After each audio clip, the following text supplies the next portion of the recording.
12वीं क्लास में पढ़ने वाला एक लड़का जो कि अपने माँ बाप से कहता है कि आज मुझे शाम को 8 बजे अपनी मैडम जो हमारी ट्यूशन टीचर है उसके पास जाना है। उसका आज जन्मदिन है और उनका केक वगैरह लेकर के आना है और मैं 2 घंटे के बाद आ जाऊंगा, तो आप लोग चिंता मत कीजिएगा। माँ बाप कहते हैं कि ठीक है भाई जाओ। और उसके बाद ये 12वीं क्लास में पढ़ने वाला लड़का अपनी ट्यूशन टीचर के कमरे पर चला जाता है और फिर वहां जाकर देखता है कि वहां पर एक और मैडम बैठी हुई थी, उसकी मैडम के साथ में ही।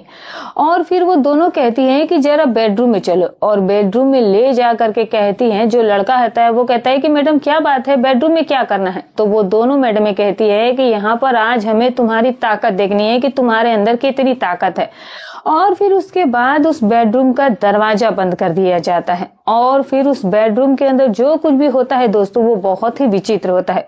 पूरी कहानी ये जानेगा, यहाँ पर आपको इस कहानी से बहुत शिक्षा मिलेगी। उन नौजवान लड़कों को शिक्षा मिलेगी जो कि ऐसी चक्करों में फंस जाते हैं और फिर जान से भी हाथ धो बैठते हैं।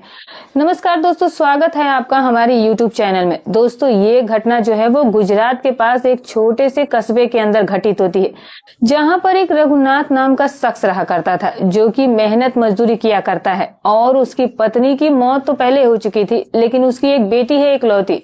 बेटी का नाम कल्याणी होता है जो कि अभी 22 साल की हो चुकी थी। बचपन से ही पढ़ाई लिखाई में वो काफी होशियार है। पिता भी गर्व करता था कि मेरी बेटी पढ़ लिख करके कुछ न कुछ जरूर करेगी, ये हमारा नाम रोशन करेगी। लेकिन पिता को क्या पता था कि नाम रोशन कुछ और ही फील्ड में होने वाला था। लड़की जो थी उसकी, जिसका नाम कल्याणी था, वो पढ़ लिख करके स्कूल टीचर बनना चाहती थी। तो पिता जो थे वो खूब लाड प्यार करते थे। और अब बेटी 22 साल की हो जाती है तो उसकी ग्रेजुएशन अब कंप्लीट हो जाती है और अब वो स्कूल टीचर बनने की कोचिंग लेने लगती है। तो कुछ दिनों के बाद उसका जो नंबर होता है स्कूल टीचर में वो आ जाता है और वो जो थी वो स्कूल टीचर बन जाती है, गवर्नमेंट स्कूल टीचर बन जाती है। अब जब बेटी स्कूल टीचर बन चुकी थी, अध्यापिका बन चुकी थी, तो पिता सोचते हैं कि अब इसकी शादी करवा देनी चाहिए किसी अच्छे लड़के से। तो उसके लिए एक लड़का ढूंढा जाता है जिसका नाम गौरव होता है। गौरव जो कि बैंक में कार्यरत था। तो इन दोनों का रिश्ता तय कर दिया जाता है। दोनों ही सरकारी ही जॉब में थे, यानी कि अच्छी खासी दोनों की ही जॉब थी। तो दोनों की धूमधाम से शादी भी होती है और शादी होने के बाद ये जो लड़की होती है कल्याणी देवी, वो अपने पति के साथ रहने लगती है और स्कूल से थोड़ी ही दूरी पर उसका घर भी होता है। जो गौरव होता है वो तो बैंक चला जाया करता है, सुबह सुबह तैयार होता था और तैयार होने के बाद ये उसे खाना पीना देती है और खाना खाने के बाद वो ड्यूटी पर चला जाया करता था। उसके बाद ये खुद भी अपने लिए खाना बनाती थी और खुद ही स्कूल में पढ़ाने के लिए चली जाया करती थी। अब जब छुट्टी होती है तो फिर इसके पति की छुट्टी तो शाम को 5 बजे, तो कई बार शाम को 5 बजे के बाद होती थी, क्योंकि बैंक का काम तो ऐसा है कि कुछ रह जाता है तो उसे बाद में भी करना पड़ता है कर्मचारियों को। लेकिन इसकी इनकी छुट्टी तो दिन में 2 बजे, 2:30 बजे, जब फुल गर्मी पड़ती है तो 12-1 बजे भी छुट्टी हो जाती है गर्मी के कारण। तो 2, 2:30, 3 बजे इसकी अक्सर ही छुट्टी होती, तो ये घर आ जाती थी। घर आकर के खाना पीना बना करके ये आराम से अपना पेट भर करके अपने घर में रह जाया करती थी। अब इसके पास और कोई काम था ही नहीं, तो खाली बैठी रहती थी। और दोस्तों आपको बताना चाहूंगी कि खाली दिमाग शैतान का घर होता है। जैसे ही ये खाली बैठी रहती है तो इसका एक देवर होता है, यानी कि इसके पति गौरव का चचेरा जो भाई होता है, जिसका नाम अमोल होता है।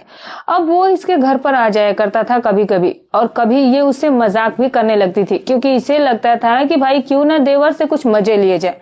देवर भी इसके मजाक को देख करके इसके ऊपर मोहित होना शुरू हो जाता है। बार बार उल्टी सीधी ये बातें करती थी और अब तो देवर भी इसे उल्टी सीधी बातें करना शुरू कर देता है। वो बातें जो कि एक पति पत्नी के बीच में हो सकती थी, ऐसी बातें इन देवर और भाभी के बीच में होना शुरू हो जाती है। और अब एक दिन क्या होता है कि एक दिन इनके सब्र का बांध टूट ही जाता है। देवर इससे मजाक कर रहा था कि भाभी हमें भी पसंद करती हो या फिर वैसे ही बस हमें ऊपर ऊपर कहीं तुमने कुछ बनाया हुआ है। भाभी कहती है कि तुम्हें पसंद क्यों नहीं करती, तुम्हें यकीन नहीं होता तो चलो कमरे के अंदर दिखा देती हूँ कि मैं तुम्हें कितना प्यार करती हूँ। और बस दोस्तों यहीं से इन दोनों का संबंध जो है वो बनना शुरू हो जाते हैं। दोनों कमरे में जाते हैं और फिर अपनी मन की हसरत को पूरा कर लेते हैं उस दिन। अब एक बार जब ये काम होता है तो ये सिलसिला बार बार का ही होने लगा। पति तो चला जाया करता था ड्यूटी पर, पत्नी भी ड्यूटी पर जाया करती थी। शाम को समय पर वो आ जाया करती। तो फिर उसके बाद अब जब तक पति आता तो वो देवर के साथ रंगरलियां मनाया करती थी अपने घर के ही अंदर। इस तरह से तकरीबन 6-7 महीने गुजर जाते हैं। इसको बहुत ज्यादा आनंद आ रहे थे, बहुत ज्यादा मजे आ रहे थे और अपनी जिंदगी को जीना इसे अच्छा लग रहा था। अब इसका चरित्र जो था वो पहले से ही खराब रहा था, तो अब ये पैसे भी कमा रही थी, तो अब इसे छुट्टी भी मिल जाती थी। कोई पिता भी देखने वाला नहीं था और पति भी नहीं रहता था, वो भी जॉब पर रहा करता था। तो ये अपनी मर्जी से अपनी जिंदगी को जी रही होती है। लेकिन दोस्तों एक कहावत है कि भाई पाप का घड़ा जो है वो ज्यादा दिन तक रह नहीं सकता, कभी ना कभी तो उसको फूटना ही पड़ता है। एक दिन की बात है कि ये दोनों लगे पड़े थे घर के अंदर, और उस दिन जो इसका देवर है वो खेतों पर गया था, तो शाम को वो जल्दी नहीं लौट पाता है। तो वो लौटता है तकरीबन 4:30 बजे के आसपास।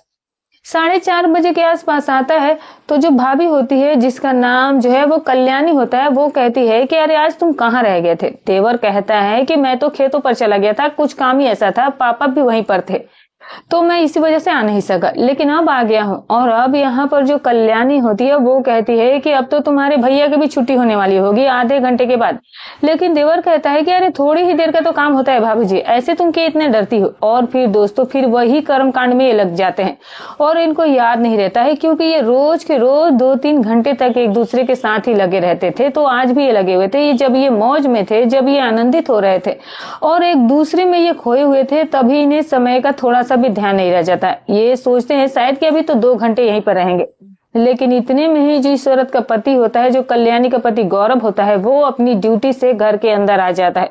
और एकदम से घर के अंदर जब वो प्रवेश करता है तो इन दोनों को वो बिना कपड़ों के हालत में अपने ही बेडरूम में आपत्तिजनक स्थिति में देख लेता है, रंगे हाथ पकड़ लेता है। अब तो गौरव का पारा 7वें आसमान पर था, क्योंकि बैंक में वो मैनेजर था, तो उसके लिए लड़कियों की कोई ऐसी नहीं थी कि उसको बीवी को कोई नहीं मिलती। अब वो पत्नी से जो है वो बहुत जोर की झगड़ा करता है और उसे रखने से मना कर देता है। पत्नी खूब हाथ पांव जोड़ रही थी कि मुझे माफ कर दो, मुझसे गलती हो गई, लेकिन कहता है गौरव कि अब जो एक बार गंदा हो गया उसे दोबारा से चाहे किसी भी गंगा जल में धो लो, वो दोबारा अब शुद्ध नहीं हो सकता। अपनी बात पर गौरव अड़ जाता है और फिर उसको वहां से उसे मायके भेज देता है। मायके वालों को भी फोन करके ये बता देता है कि तुम्हारी जो बेटी है, यानी कि सिर्फ मायके में एक पिता ही था, तुम्हारी बेटी ने ऐसा ऐसा कुकृत्य किया है। अब तो दोस्तों यहाँ पर पिता के अंतर्मन से दिल टूट जाता है, लेकिन वो कर भी क्या सकता था। और अब बेटी का जो है वो तलाक हो जाता है। गौरव रखता ही नहीं, इसे कोई चांस ही नहीं देता है दोबारा। अब दोस्तों यहाँ पर क्या होता है कि यहाँ पर तलाक हो जाता है और ये पापा के यहाँ रह रही थी और स्कूल में पढ़ा रही होती है। अब इसका ट्रांसफर जो था ये अपना ट्रांसफर करवा लेती है, क्योंकि लोगों की उल्टी सीधी नजर इसके ऊपर पड़ती है कि इस तरह से ये पकड़ी गई थी और इसका तलाक होकर के ये घर पर आ गई है, तो गांव पर भी सबको पता लग जाता है। ऐसी बातें कहाँ छुपने वाली थी। तो फिर उसका अब उस गांव में दम घुटने लगता है, तो फिर वो अपनी अर्जी लगाती है कि मेरा ट्रांसफर कर दिया जाए। तो उसकी अर्जी को मंजूर कर लिया जाता है और फिर उस जगह से तकरीबन 150 किलोमीटर दूर एक दूसरे गांव के अंदर उसकी ट्रांसफर हो जाती है। और अब ये वहां पर जाकर के स्कूल में पढ़ाना शुरू कर देती है और आराम से रहने लगती है। वहां पर किसी को इसके कृत्य के बारे में पता नहीं था, सभी लोग इसकी इज्जत करने लगे थे कि भाई वो मैडम है, पढ़ाने वाली टीचर है। लेकिन दोस्तों वो कहते हैं कि जिसके अंदर बुराइयों का पुंज भर जाता है, यानी कि जिसके अंदर बुराइयां जो है वो आ जाती है, जिसको इस चीज का चस्का लग जाता है, वो चस्का अब छुटाए नहीं छूटता है। एक नशेबाजी का चस्का और एक इस वासना का चस्का, यानी कि लड़की बाजी का या लड़के बाजी का चस्का, ये छुटाए नहीं छूटता है। रह रह करके याद आया करते हैं और फिर जिंदगी ऐसे ही तबाह कर दिया करते हैं। अब वहां पर रहते रहते ये अकेली तो थी, पति भी नहीं था, अब तो वहां पर पिता भी नहीं था। अब तो और ये कुछ भी कर सकती थी, कोई दिक्कत ही नहीं थी। अब क्या होता है दोस्तों कि इसके पास एक सहेली आ जाती है, वो भी टीचर ही थी, इसके ही साथ पढ़ाती थी, जिसका नाम सपना होता है। और ये दोनों ही 12वीं क्लास के बच्चों तक को पढ़ाया करते थे, क्योंकि इनकी पढ़ाई लिखाई अच्छी थी और अच्छे नंबरों से पास होकर के ये बढ़िया टीचर जॉब पर लगी हुई थी। तो अब सपना के साथ इसकी दोस्ती हो जाती है। दिन भर स्कूल में रहना और घर पर भी अपने कमरे पर ये सपना को बुला लिया करती थी। और अब यहाँ पर क्या होता है दोस्तों कि इस घटना में कि एक और नया मोड़ जुड़ जाता है। वो नया मोड़ क्या था कि अब तक तो कल्याणी चुपचाप थी, अपनी सीने की आग को अपने दिल में ही दफन करके नौकरी करी थी कि कोई अच्छा सा आदमी मिल जाएगा तो दोबारा शादी कर लूंगी। लेकिन जो इसकी सहेली सपना होती है वो भी ऐसी ही थी, डिफॉल्टर ही थी। वो भी इसके साथ बैठ करके गंदी गंदी बातें किया करती थी कि मेरा इतना अफेयर था, मैं उसके साथ घूमी थी, मैं स्कूल में अलग से लड़के से अफेयर था, कॉलेज में अलग अफेयर था, और अभी कुछ दिन पहले ही मेरा एक और बॉयफ्रेंड बना। और मेरे घर वाले शादी क्यों कह रहे हैं यार, शादी में इतना मजा कहाँ, जो इतना मजा ऐसे घूमने में है, कहीं भी जाओ अपनी मर्जी से जाओ, और अब शादी में जाओ तो हम बंधन में आ जाएंगे और फिर वो मौज कौन लेने देगा। इस तरह की बात इसकी सहेली सपना इससे किया करती। तो अब दोस्तों इसका भी जो मन था वो फिर रोमांटिक होना शुरू हो जाता है, और फिर से रोमांटिक ऐसा होने लगता है कि अब ये बाहर तो कहीं जाती नहीं थी, स्कूल में बस जाती है और स्कूल में ही पढ़ने वाले 12वीं क्लास के लड़कों के ऊपर इनकी नजर जो है वो टिका देती है। तो 12वीं क्लास में एक लड़का पढ़ा करता था जिसका नाम नकुल था। देखने में बहुत ही सुंदर, गोरा चिट्टा और अच्छा खासा लंबा चौड़ा था। अब इसके ऊपर कल्याणी की नजरें टिक जाती है, तो फिर अपनी सहेली सपना से कहती है कि ये लड़का जो है बहुत स्मार्ट है। सपना कहती है कि हाँ यार, ये तो वाकई में बहुत स्मार्ट है, किसी तरीके से इसे जाल में फंसाओ ना तुम। तो इसके बाद जो कल्याणी होती है वो नकुल से कहती है कि नकुल, तुम मेरे पास मेरे कमरे पर आ जाया करो, मैं तुम्हें कोचिंग पढ़ा दिया करूंगी, ट्यूशन पढ़ा दूंगी, और तुम थोड़ी सी कमजोर हो हिस्ट्री में और मैथ में, तो मैं देखूंगी, तुम्हें पढ़ाने की कोशिश करूंगी। तो नकुल अपनी माँ बाप से पूछता है, तो माँ बाप कहते हैं कि ठीक है बेटा, 12वीं क्लास की पढ़ाई है, बोर्ड की क्लास है, तो तुम बिल्कुल जाया करो और पढ़ाई लिखाई किया करो। तो अब जो नकुल होता है दोस्तों, वो जाहिर सी बात है मैडम ने खुद ही जाता है, तो वो किताब लेकर के उसे 1-1.5 किलोमीटर दूरी पर रहता था। तो नकुल शाम के समय उस मैडम के अब कमरे पर जाना शुरू कर देता है। जैसे ही वो कमरे पर आने लगता है तो ये दोनों सहेलियां आपस में फोन पर बातें करती थी। और अब मुर्गा तो जाल में फंस गया है, लेकिन अब देखते हैं कि कब किस दिन इसे हलाल करना है। इसको वो पढ़ाना शुरू करती है, उसकी तरफ देखती रहा करती थी। जब तक कि वो उसको पढ़ाया करती थी, बस उसके मन में गंदे गंदे ही सोच और ख्याल आया करते थे उस लड़के को देख देख करके। अब दोस्तों यहाँ पर क्या होता है कि 10 दिन गुजर जाते हैं। 10 दिन गुजरने के बाद 15 अगस्त का दिन आता है, और 15 अगस्त वाले दिन कल्याणी कहती है अपनी सहेली से, अपना से, कि मेरा जन्मदिन है और तुमको मैं इनवाइट करती हूँ अपने घर पर। और फिर उसके बाद उस स्टूडेंट नकुल से कहती है कि नकुल, शाम के समय तुम्हें मेरे जन्मदिन में आना है, और हम जो है वो ज्यादा किसी को बुला नहीं रहे हैं, तो बस तुम आ जाना, और मेरा केक वेक भी तुम बनवा कर ले आना बाजार से। तो शाम होती है, तो शाम को नकुल अपनी माँ बाप से कहता है कि मुझे मैडम के घर पर जाना है। तो माँ बाप कहते हैं कि ठीक है बेटा। और फिर दोस्तों उसके बाद वो मैडम के घर की तरफ निकल जाता है साइकिल लेकर के। वो 12वीं क्लास में पढ़ता था, तो ना ज्यादा उसकी उम्र जो थी वो ठीक ठाक थी। अब दोस्तों वहां पर यही घटना घटती है जो कि मैंने आपको कहानी की स्टार्टिंग में बताया था, कि वहां पर वो केक ला कर देता है, लेकिन पहले से ये दोनों औरतें अपने पास बियर की पूरी पेटी रखे हुए थी पहले ही से ही। और ये लड़का जैसे ही वहां पहुंचता है, इसका मैडम को केक देता है, और फिर ये लड़कों को अपने पास बैठाती है और कहती है कि बियर पियोगे। लड़का पहले तो मना करता है, उसको शर्म आ रही थी, लेकिन लड़के के एक दो दोस्त बियर पी लिया करते थे। तो लड़का अब सोचने लगता है कि यार दोस्त तो पी लिया करते हैं, लेकिन मैडम के सामने मैं कैसे पीऊं। अब वो मैडम ही खुद बोतल को उठा करके मुंह से पीना शुरू कर देती है, और अब लड़के की हिम्मत बढ़ जाती है कि जब मैडम ऐसे पी रही है तो मैं भी पी सकता हूँ। और मैडम फिर उसको जो है वो बियर उसकी तरफ दे देती है कि लो पियो। बच्चे, अब तुम इतने बच्चे नहीं हो, तुम जवान हो गए, अब कब पियोगे, इनको पियोगे कभी ना कभी, तो अभी ही पी लो। तो लड़का उनकी बातों में आ जाता है, और फिर दोस्तों वो 2 बियर की बोतल पी जाता है। उसे पता नहीं था कि कितना पीना है, वो 2 बोतल पी जाता है। पहली बार उसने बियर पी थे, तो वो थोड़ा मदहोश हो जाता है। और फिर दोस्तों जो वो महिलाएं थी वो पहले से ही तैयारी करके रखी हुई थी, उनके पास शक्तिवर्धक गोलियां भी थी और काफी ज्यादा मात्रा में थी। अब उसके बाद उस लड़के को अपने बेडरूम में ले जाती है। लड़का थोड़ा थोड़ा कह भी रहा था कि मैडम कहाँ ले जा रही है, तो वो कहती है कि चलो अंदर चलते हैं, तुम्हारी ताकत देखते हैं, आखिर तुम्हारे अंदर कितनी ज्यादा ताकत है। उसके बाद दोस्तों ये खुद ही अपने कपड़े निकाल देती है उसके ही सामने। अब तो लड़के को भी नहीं रह जाता है, और फिर लड़के के भी कपड़े ये उतारना शुरू कर देती है। लड़का भी कुछ नशे में था, कुछ उसका दिमाग काम नहीं कर रहा था, और उस पर कुछ जवानी का भी जोश था, क्योंकि ये उम्र उस दहलीज पर होती है कि जहां पर अगर थोड़ा सा भी कोई इशारा कर दे तो लाइफ की लाइफ बदल जाती है, कुछ भी हो सकता है मतलब, और बच्चा किसी भी रास्ते पर जा सकता है। तो दोस्तों उसके बाद उसके साथ ये सारा काम करना शुरू कर देती है, अपना वासना का खेल शुरू कर देती है। कुछ देर के बाद ये लड़का थोड़ा थक जाता है, तो अब जो एक लड़की थी यानी कि जो कल्याणी थी, वो सपना की तरफ इशारा करती है, और फिर सपना जो है वो बैग के अंदर से एक गोली निकाल करके लाती है, और फिर इससे पहले तो वो एक गोली देती है, फिर 2 डाल करके दोनों ही पिला देती है। उससे भी काम नहीं बनता है, तो फिर ये 3 और 4 गोलियां दूध के अंदर डाल करके उस लड़के को पिला देती है। वो बेचारा नशे में था, तो वो दूध को पी जाता है। अब यहाँ पर ये जो टीचर थी, इनको इतनी तो अकल होनी चाहिए थी कि ये जो गोलियां उसे खिला रही है वो एक ही गोली कितनी खतरनाक होती है, लेकिन वो अपने मजे के चक्कर में उस लड़के को वो 3-4 गोलियां दूध के साथ निकलवा दी थी कि मजा आएगा। और अब उसके बाद दोस्तों यहाँ पर क्या होता है कि लड़के की हालत खराब हो जाती है, और लड़के की उसी दौरान मौत हो जाती है, मुंह से झाग निकलना शुरू हो जाता है। अब ये दोनों घबरा जाती है कि कहाँ जाएं, क्या करें, ये तो कबाड़ा हो गया पूरा। अब प्लान ये बना रही थी कि हम कह देंगे कि कोई भी आएगा तो कि यहाँ से वो चला गया है, और जो इसकी लाश है हम इसे कहीं ऐसी जगह डाल देंगे जहां पर कोई जो है इसे पहचान नहीं पाएगा। इस प्लानिंग में ही थी और चुपचाप बैठी हुई थी कि और देखते हैं, थोड़ा और अंधेरा होने दो, जो लोग इधर उधर गली में घूम रहे हैं ये थोड़ा सा और जो है वो इधर उधर घूमना कम कर देंगे तो फिर हम इस काम को करेंगे। तो दूसरी मैडम जो स्कूटी लेकर के आई थी और ये बोरे का भी इंतजाम कर रही थी, ये दोनों जाके और फिर पूरी तैयारी में थी। लेकिन दोस्तों इतने में घर वाले सोचते हैं कि लड़का 2 घंटे की कहकर गया था तो अब तक वापस क्यों नहीं आया।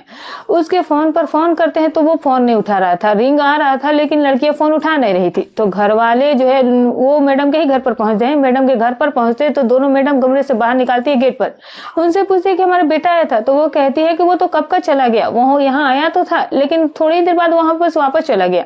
अब घर वाले बहुत ज्यादा परेशान थे कि वो लौटा तो गया कहा, लेकिन घर वालों को शक हो जाता है और फिर इसके बाद वो सीधा पुलिस थाने जाते हैं। पुलिस उनके साथ आती है और फिर आकर के पुलिस से पूछती उनसे, उन मैडम से कि वो लड़का कहाँ है। तो वो दोबारा से कहती है कि वो चला गया था सर। लेकिन पुलिस वाले इस बार घर के अंदर चले जाते हैं। जब उनके कमरे में जाकर के देखते हैं तो लड़का वहां पर निर्वस्त्र और मृत पड़ा हुआ था और वहां पर एक बोरी भी रखी हुई थी जिसके अंदर वो उसको डालने वाली थी। अब तो ये नजारा देख करके माँ बाप तो बिल्कुल धड़ाम से जमीन पर गिर जाते हैं कि हमारी बेटे की जान चली गई थी। और फिर पता नहीं यहाँ पर क्या क्या हुआ था, बहुत ज्यादा वहां पर ड्रामा होता है। लाश को पोस्टमार्टम के लिए भेज दिया जाता है। वहां पर पोस्टमार्टम रिपोर्ट आती है कि इसे ज्यादा गोलियां खिलाई गई नशे के दौरान, इसी वजह से इसका हार्ट फेल हो गया। इधर इन महिलाओं को पकड़ा जाता है, पूछताछ की जाती है, इनके ऊपर पिटाई लगाई जाती है लेडी कांस्टेबल के द्वारा। तो ये बताती है कि हमने अपनी वासना को मिटाने के लिए इस लड़के को जाल में फंसाया था लेकिन इस लड़के की इसमें मौत हो गई। तो इनके ऊपर अब जब लट चलते हैं बार बार कहा जाता था कि तुम्हें इतनी अकल नहीं है कि तुम लोग स्कूल में पढ़ाती हो और तुम इन गोलियों की पावर कितनी होती है तुम्हें नहीं पता है, और तुमने एक नाबालिग लड़के के साथ ऐसा कुकृत्य किया है तो तुम लोगों को तो फांसी होनी चाहिए। अब उसके बाद दोस्तों इनको पुलिस जो है वो जेल में डाल देती है। उनके ऊपर अब केस दर्ज किया जाता है और जब इस लड़की कल्याणी के गाँव में पता चलता है तो सभी लोग उसके पिता को उल्टी सीधी नजरों से देखने लगते हैं कि तुमने अपनी बेटी की परवरिश अच्छे से नहीं की। पहले तो उसने अपने पति को धोखा दिया और फिर न जाने वो किस उसके साथ मुंह काला कर रही थी, और अब एक 17 साल के बच्चे की उसने हत्या कर दी। वहां भी उसकी वासना का खेल नहीं रुका। कैसी बेटी को तुम लोगों ने जन्म दिया था। इस तरह से माँ बाप को शर्मिंदगी झेलनी पड़ी दोस्तों जब बच्चे ऐसा कुछ कृत्य करते हैं। तो इस तरह से यह घटना घटित होती है। तो दोस्तों आज के दौर में अपने बच्चे को माँ बाप टीचर के ऊपर पूरा विश्वास करके उसके पास अकेला छोड़ देते हैं, जबकि अपने बच्चों को पड़ोसियों के घर भी अकेला नहीं छोड़ते हैं माँ बाप। लेकिन टीचर के ऊपर विश्वास होता है तो पूरे 6 और 8 घंटे के लिए उसके पास छोड़ दिया जाता है।